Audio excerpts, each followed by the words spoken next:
Brookwood is an answer to a tremendous need. We have approximately 30 million functionally disabled adults in America today. About 8 million, and I think that's more than that now, need full or partial care for life.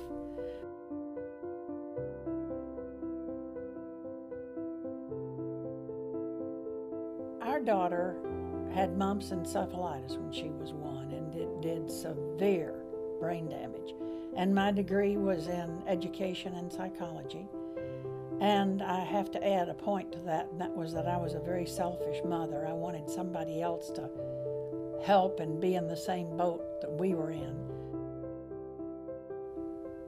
Vicki was very, very handicapped. And we began to look around to say, is there a way we can cure her? And sure enough, we didn't find a cure. But we did find life-enhancing techniques that you come to peace with. And I felt like Vicki could learn something if we as teachers could readapt ourselves to answering their needs, not what we think some curriculum wants to do. We are adults 3/4 of our lives, and yet very little attention has been paid to what can we do to assist the adult.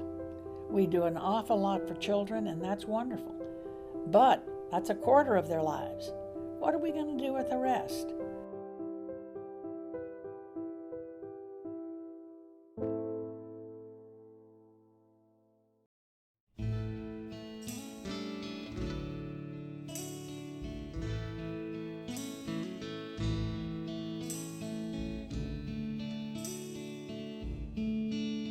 Brookwood is, right now, the sum of probably the best efforts and the best practices and the best attempts and the progress and successes of people 100 years ago, 200 years ago, 400 years ago, 1,000 years ago, all down through history. Men and women with special needs, special concerns, special challenges, they've always been with us. And so thankfully, through the centuries, we've had what we call sanctuary movements, out of the compassion of people's hearts, driven by spiritual core values or just driven by common sense. They know, these people are human beings, they need our help. When we first started, we realized we were dealing with our citizens being a square peg, trying to fit into a round hole, being society. So we decided, well, the best thing to do would be to create a square hole. And so we were fortunate. We went over to Europe and saw a bunch of things going on over there. We went to the Netherlands, we went to Germany, we went to England, and picked up pointers that they had in operation. She went across the country, and if there was anything that had a record or a track record, or they had shown that they could do something different that really counted in these people's lives, she took a little bit of that, a little bit of that, a little bit of that, and she kind of morphed it together, planted it in this Texas soil, and she gave it, a new expression. So in many ways, what Brookwood is, it's a composite of many good things that have happened down through the centuries. And we feel like as we move toward the future, we will be able to formalize an institutional setting where we will be able to share what we have learned, and those who come share with us, and touch the lives meaningfully of some of that 30 million. In fact, let me say a lot of that 30 million. Fear not. Fear not. Go on and try. Venture forth. You'll find that you've been given strength you didn't know you had. And that's, I think, what has happened here. And people feel that.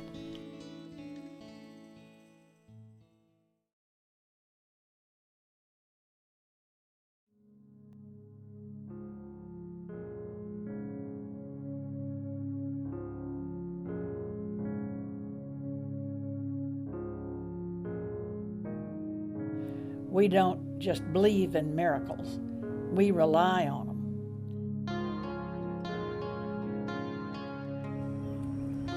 The Brookwood Community, from inception, has operated without government subsidies. And that created a tension, so to speak, a creative tension. How are we going to fund this wonderful mission?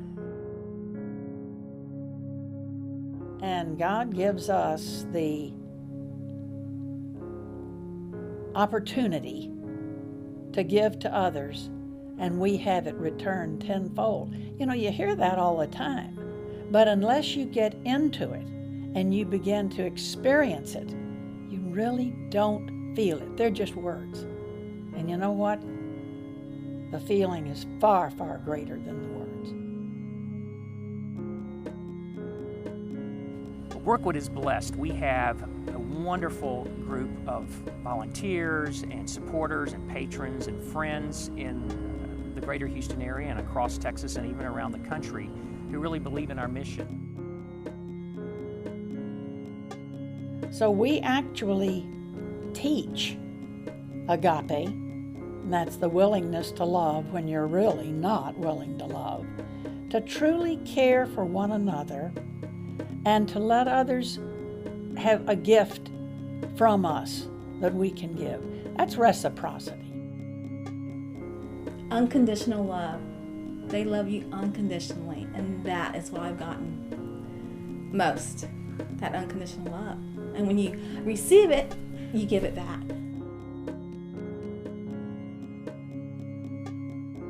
First of all, Brookwood is a community of people, and it just happens to be our people have disabilities.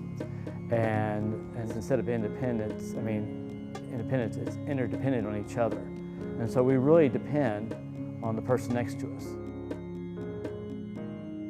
We give love, we give that support, and when we give support to our students, they learn how to give that support to each other.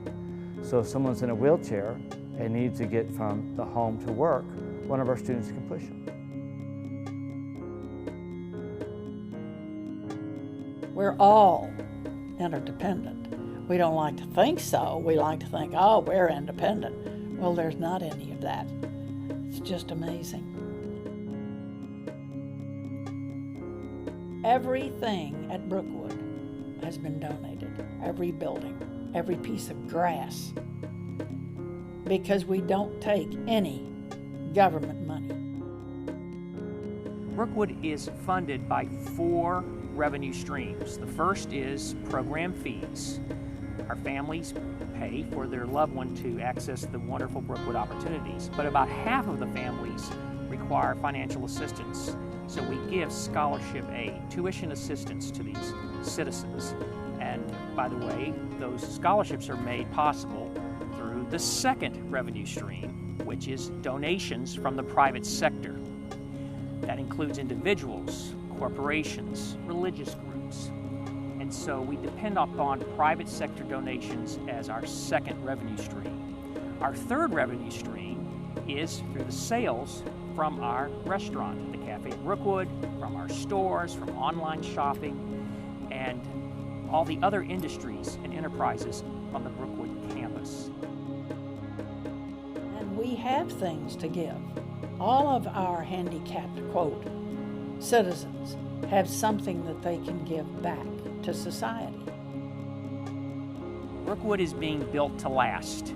We would love 100 years from now for Brookwood to still be a vibrant, creative, innovative community that is serving adults with disabilities.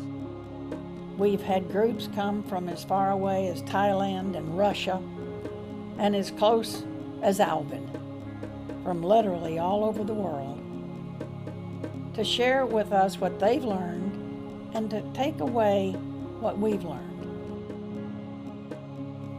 But a lot of people don't connect the total meaning to it.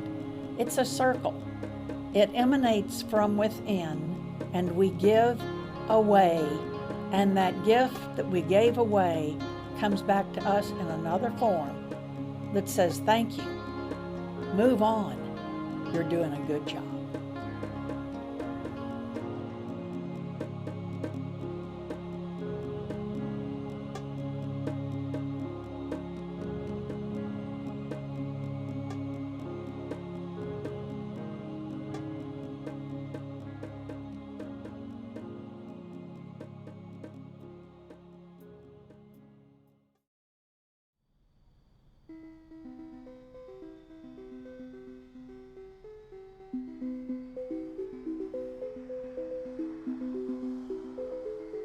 Brookwood is a community in which people with disabilities can work, play, grow, live, educate, sleep, really live. I mean, it's a whole community. So there's work, there's activities, there's friendship, there's meals, there's downtime, and everybody's looked at individually for what do they need to be happy. My wife and daughter and I live here with 12 guys, right, Joe? Yeah. Joe.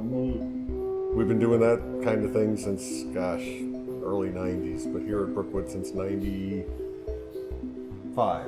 Yeah. And this is our daughter Emma, who also lives here in the Follett home with her 12 stepbrothers. And it's such a great alternative to what the main thrust is in the rest of the world, where the idea is community integration and people living in group homes and working at, maybe supported employment or sheltered workshop, where they're really not integrated into community. They live in little isolated group homes, and it's that house at the end of the road with the big van. People will come in and they'll say something like, I really was not expecting this. I was expecting something that was kind of a downer, and I'm walking away floating. And I enjoy it. I consider myself a citizen, a Brookwoodian also. This is my home. I mean, worlds better. I mean, I've not seen any place like this, and I've looked at them and researched, explored, and really this is the only one that kind of has it all. There are some chickens, eggs. Eggs. Just not quite as many hens as we planned on. The eggs sure do beat what you get out of the store. So we're able now with, we've got like 7 layers right now. So it's pretty productive. I mean, we can make some good French toast, right? Yeah. Yep. We go. Well, I do a menu. Sometimes it doesn't always work because of the schedule, and I have to do something simple. Like we were supposed to have lasagna today, but it didn't work out. So I said, girls, when I told them you were coming, what should we have? They all said spaghetti, because they love my spaghetti.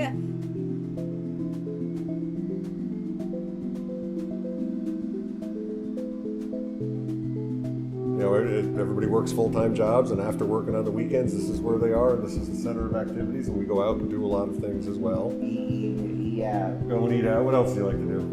Bowl. Yeah. Go bowling a bunch. Yeah. Fish. Yeah. Plenty of on-campus activities too. There's always things going on the weekends and after work. Got a nice gym and a nice pool. Things to do here. Yeah. Come out and see it. Come out and feel it. Come out and grab hold of it. Get on the train.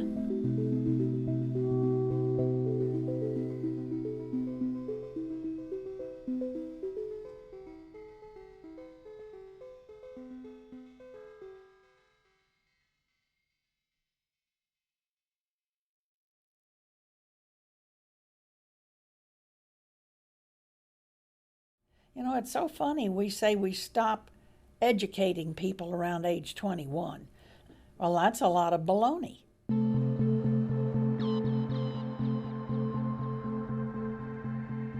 I'm Carol Whitmore, and I am the Assistant Director of Citizen Programs and Educational Programs at the Brookwood Community. Teaching, building the self-esteem of individuals with disability, with God's help. Yvonne was my first boss at the Briarwood School, and I realized now so very fortunate and blessed to have been working under her, because she taught me everything she knew about how to educate and accentuate the strengths. Because of constant failure, they rejected learning. Oh my golly, they rejected every type of teaching we could give. And we pushed and pulled and guided and coerced and bribed, anything to make them learn. And once they did, and felt that success, there's another feeling, but they felt that success, it's been off and running. And you won't believe some of the things they can make. I don't believe it.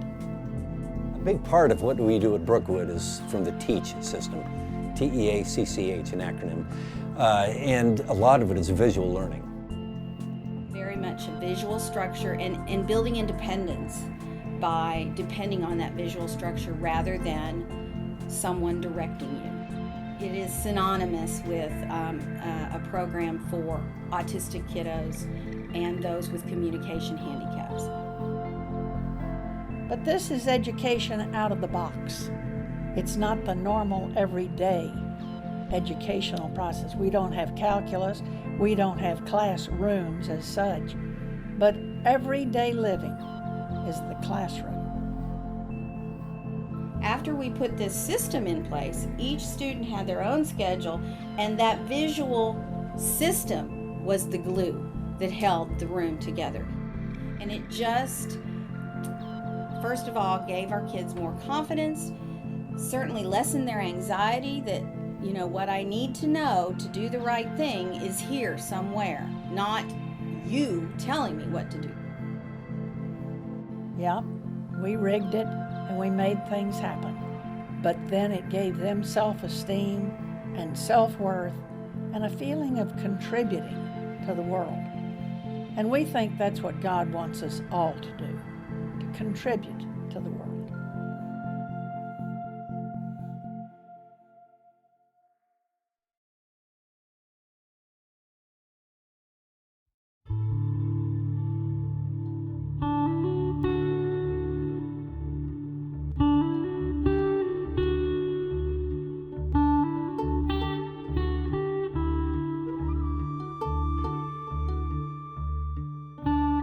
And if you come and see some of the things that these citizens have learned to make, you'll be in awe. I am. It's neat.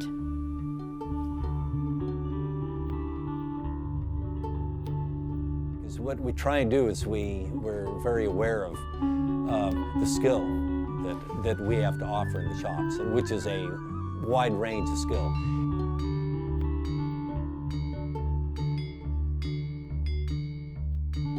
We do ceramics, large pieces, and we do ornaments.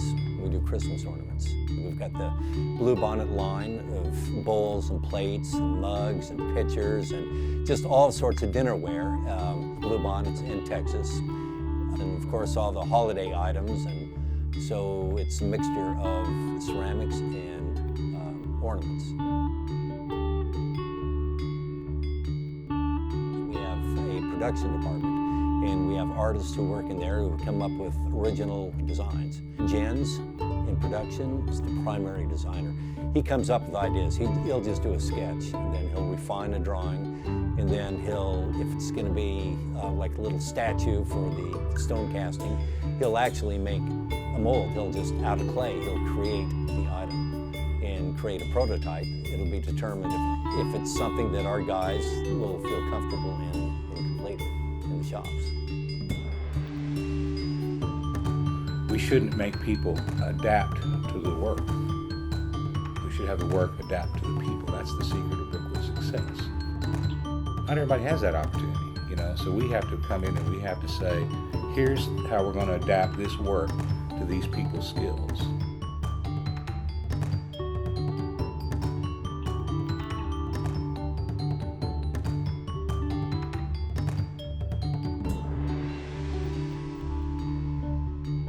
Trust is critical.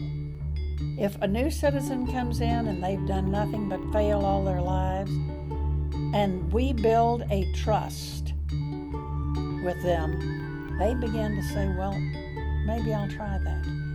Maybe I'll try, I think maybe I'll try that. I'm trying that. I'm good. I'm good. They're things that you would be proud to give a friend.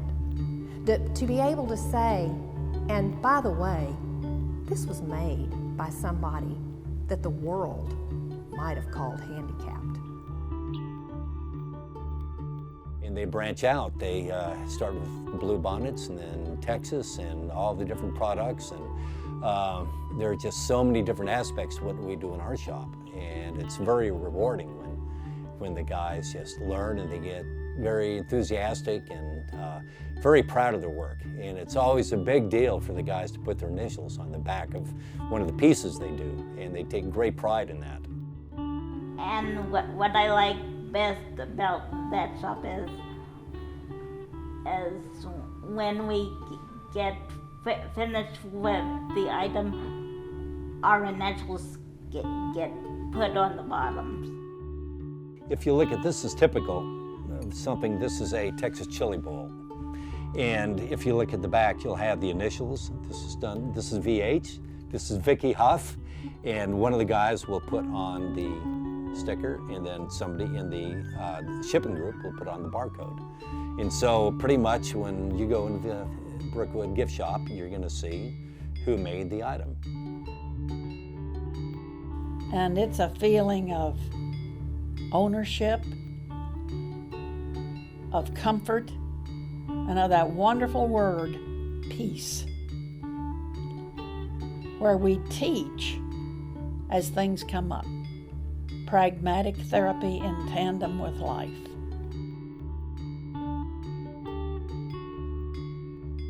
I mean, it doesn't matter how disabled you are. You can do something. You can be trained and taught to do something, and that, hence our educational background. And so work is not something that, it's not just the ethical thing to do, because if you don't have a job, then you're a bum. If you do have a job, you're successful. It's not just that. It's in all of us. There's a basic instinct. It is primal. It is something that you want to be productive. That's how you were geared and were built. If it's been finalized and it's going to go into production, we have a group that, well, actually an individual who pours the slip. It's a liquid clay, pours slip into the molds. And then there's a whole process in that. The molds dry, say you're doing a bowl. There's a mold for a bowl. He'll pour the slip, the liquid clay, into the bowl. It'll dry, it'll be taken out of the mold, then it'll be shaped and it'll be refined, and you'll have the pieces ready to be painted. Bisquing is a firing in a kiln. It's a bisque kiln, and it does the initial firing, and it'll harden the piece and it'll set the paint. When it comes out of bisque, it's ready for the second firing. And when it comes out at that point, it's pretty much a finished product. Then they go to the Sharon Smith store for people to buy.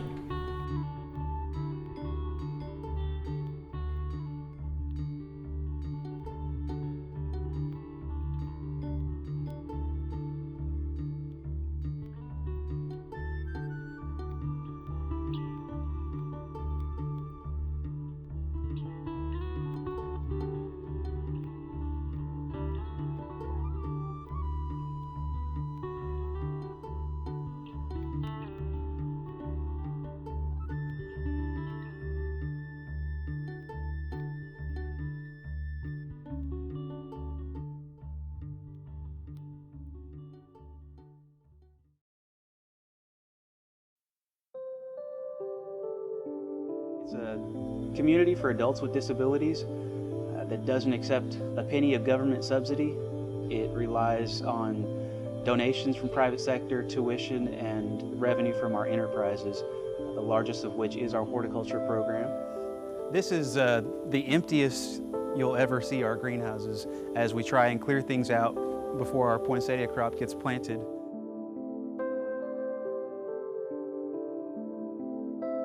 We grow just about everything somebody would find at an independent nursery. What we can't grow because of space limitations, we bring in.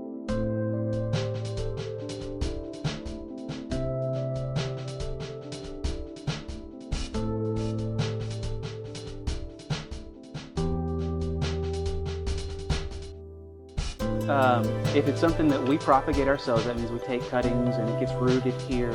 Our citizens do that, so that's the very beginning. They'll come and take cuttings from the plants in the greenhouse, root them in our propagation greenhouse. People should be able to find whatever they need here at Brookwood. Our largest crop is our poinsettia crop, followed by geraniums, hibiscus, impatiens.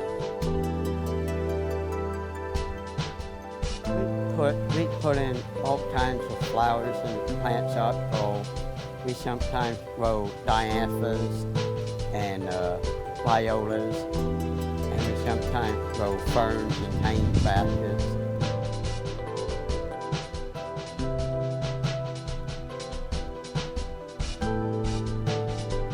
I was sold on this place before I was hired when they gave me a tour and I got to see the work that the citizens here are doing.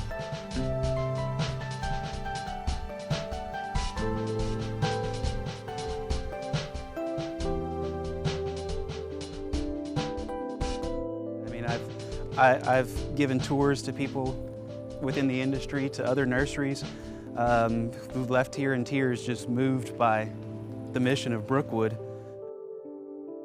To see the profits go back to providing quality of life for people who wouldn't have it otherwise is like nothing else.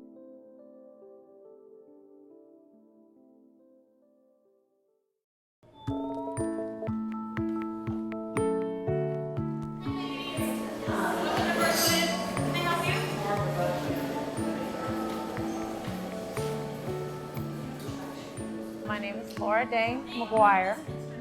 I've been at Brookwood for over 12 years now, and I'm the executive chef.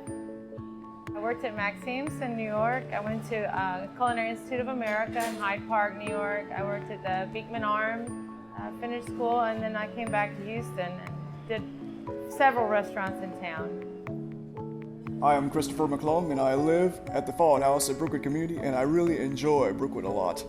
I work in cafe on a Wednesday as the cashier and greeter, and they really like me a lot at the cafe. I like the atmosphere and the service and the crowds. Experience is the right word, I think, because when people come to eat at Brookwood, they come for the entire atmosphere. It's a wholesome, good feeling that I think the food is just an additive. It goes along with the expectations. And on Mondays I work in the cafe, and my job is cleaning the sugar bowls out and putting them back in and putting stickers on tickets and wiping off menus. You know, we've kept our standards very high in this kitchen because that's the way it is community-wide. You know, you come out here and you see the beautiful gardens and all the work that's gone into the training, the education of our guys. I just feel like the expectations should reflect in the food. Well, being in the cafe, I like it because I like to be a host and talking to the customers and see how they're doing. It works out for me really, really well. And the system that we designed for the kitchen to communicate is very unique. As you've seen, it's an order board instead of tickets. And each of the tables is color-coded with different icons. I call them icons. There's butterflies and eggs, and now there's stars and hearts, so that it makes it easy for the citizens to know which table to take the food to. I have two guys that have been with me for 10 years, and they truly make me look good. They know all my recipes. I just have to ask them, can you make this? And I don't have to explain myself anymore. It's wonderful. If I lost either one of them, it would be like losing a family member. They're awesome. And then I have this lady behind me here, Genevieve, who is referred to as the salad queen. And we do have an enterprise that we've started where they're doing the bottling of our dressings that we sell at HEB. The very first dressing, Mrs. Straight had gone to dinner at a doctor's home, and it was in the salad that he prepared. She came back to work and called me in her office, and she said, I had this salad. So we designed the salad. she and I, kind of in collaboration with the candied pecans, which we have a unique recipe for, and we named it after the doctor, Dr. Mezbov. He's also the doctor that created the TEACH system. It's the whole community. It's the whole package, and even in every shop, it's the same thing. The standards are raised. It's a good life for our guys, and everybody respects that and makes the best products they can. You come here, it isn't just, you're not trying to eat and get back to work for the most part. You're coming to see something that's glorious. I think it's a beautiful place. And then about 4 o'clock, they return from work, and we have a snack, and usually fruit, and they'll talk about their day, and we do our dinner, and then we do our chores, and then we do the activity that's in the community. It could be hand chimes, which I do hand chimes, or ring and sing, and I do ring and sing also, or bowling. What else do we do? The Astro games, the concerts, the circuses, basketball games, and going out to eat, and basically all that fun stuff. We swim on the weekends and see movies and at the social time and play games or make posters, and we do a whole lot of things. Reading, playing with the cats, watching a little bit of TV, listening to the radio. So many things, and I'm so proud to be a part of the citizens, you know, and being involved in the community and whatever I can do.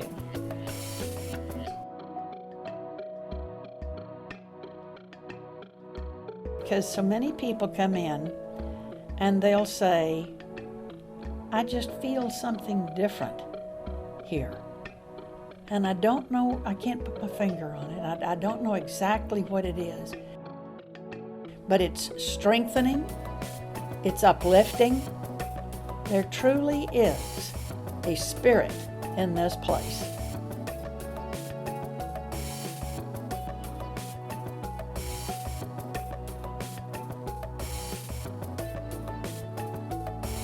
This place is very blessed for the people who can find it and, you know, thrive. They spend their lives here. It's very comforting for a lot of parents to know their family member is going to be cared for and taken care of and watched, and if they're going to be sick or off or they need something, it's going to be taken care of. It's a nice thing to have.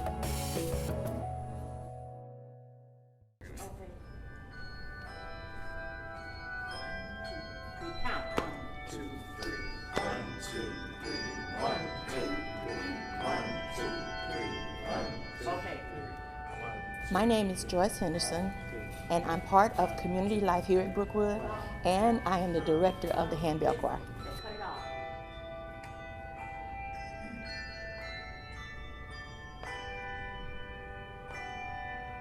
The Handbell Choir was started back in 2005, and it was originated by Linda McKegney, who is a donor for the Brookwood Community. And she felt that we really needed another area where the guys could excel.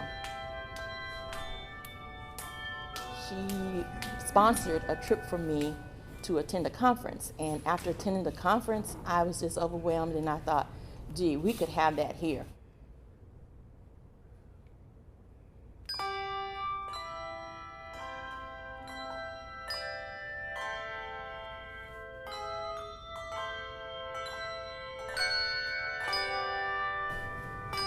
Take a song from a music sheet and put it on canvas for our guys to play. I color code it so they can recognize their notes. And we started with bringing only one note, And now we're up to reading chords and just making beautiful music. We have practice 3 times a week.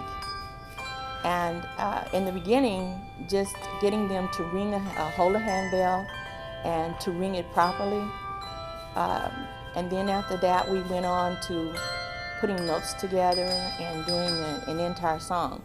And like I said, we went from 1 note to now in a measure of music.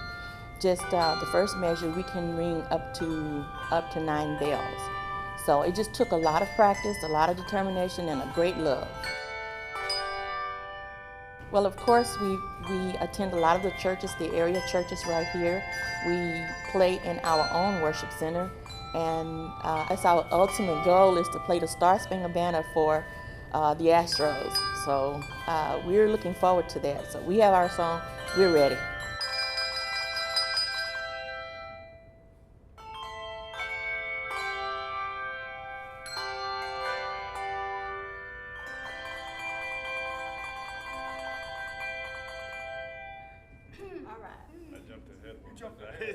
Well, that was a lot, but that's because we have a big hole. Remember I told you, if you miss practice, that's what happens. You have a big hole, but don't worry about it.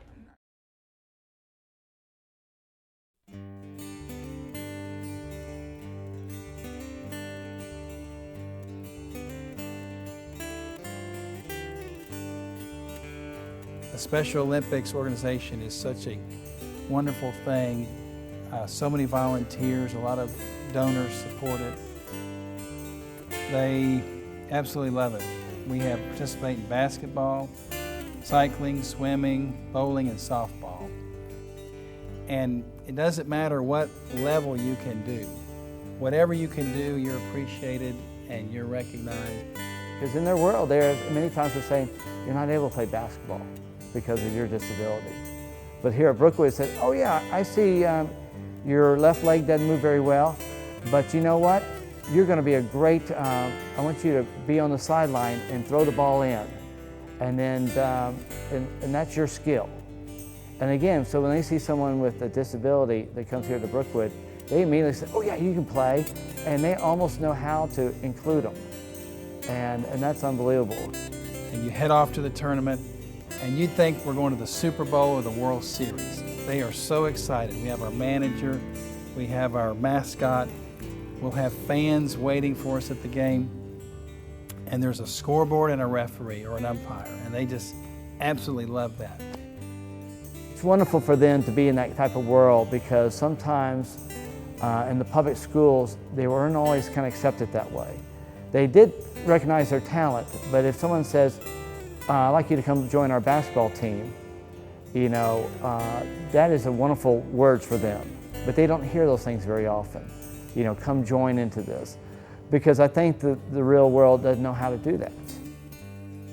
Have bowling, they go to the bowling alleys, and that's a huge thing. And if you can't roll the ball down the lane, we have these ramps where you just place the ball on the ramp, and the ramp rolls the ball down the lane. And some of our games are barn burners, back and forth and high scoring and lots of action. Others are not high scoring, but they're equally exciting. We do cycling here, and we have some cyclists who practice almost daily, and they build up, and we have a cycling tournament, so to speak, in-house right here on our Brookwood campus. And so they have real jobs. They do real activities, from fitness to social to activities off campus, going to Astro game that you and your family would do.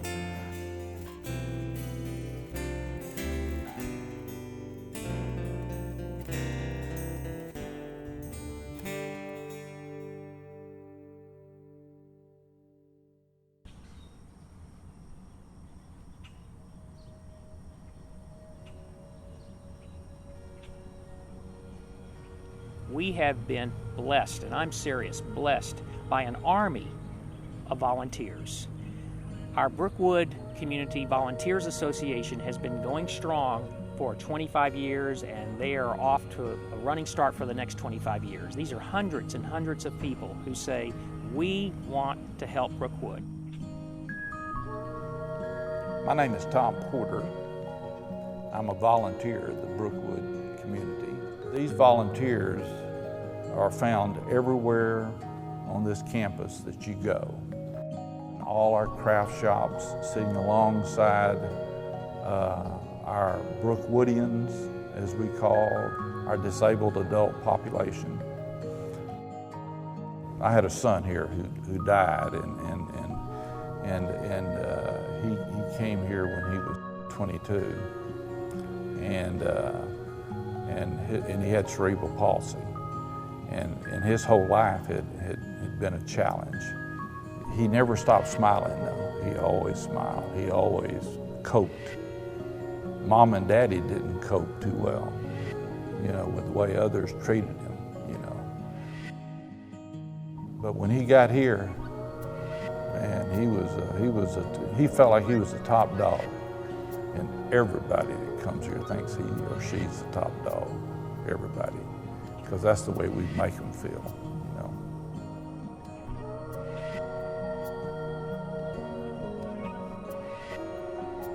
Volunteers tell us, almost to the person, that they certainly derive a lot more than what they're giving.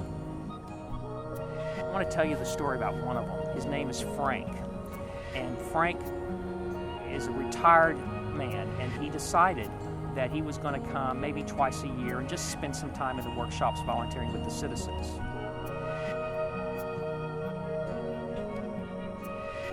Frank began to volunteer, his visits became more frequent than twice a year.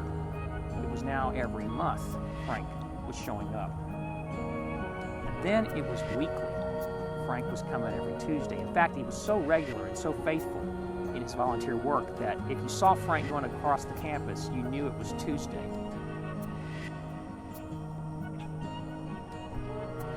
One day, Frank pulled me aside and said, "Joe, I need to tell you something."